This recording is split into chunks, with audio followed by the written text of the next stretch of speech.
Die LitApp Kollaboratorium is deur die onderwysfakulteit van die Universiteit van Pretoria opgerig om die gehalte van onderrig te verbeter. Studente en lektore by die universiteit het die geleentheid om van die eerste persone ter wêreld te wees wat nuwe tegnologie toets. Maatskappye soos Google en Samsung stuur sekere van hulle produkte na tikkies om getoets te word. Waaroor dit hier basies gaan is ons toets allerlei tegnologieë om te sien hoe mense dit in onderwys kan gebruik. So ons het 'n hele groot verskeidenheid van hardeware wat ons hier toets en sagteware.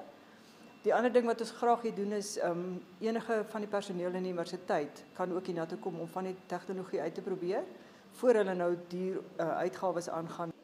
Studente sê hulle leer baie deur die kollaboratorium te gebruik. I mean, it's really cool. So you can come and play around with it, use it for research purposes, do whatever basically. Yeah. So I like that it's interactive. It's not just you sticking to what you know. There's a big world out there, so it exposes you to such things. We're studying education, so we're now being taught how we can implement and use these type of technology within a classroom to better support us in the teaching and learning. Die kollaboratorium het tot sy eie 3D-drukker waar verskeie produkte vir navorsingsdoeleindes gedruk word. Gerard Pretorius, 1 Nuus Pretoria.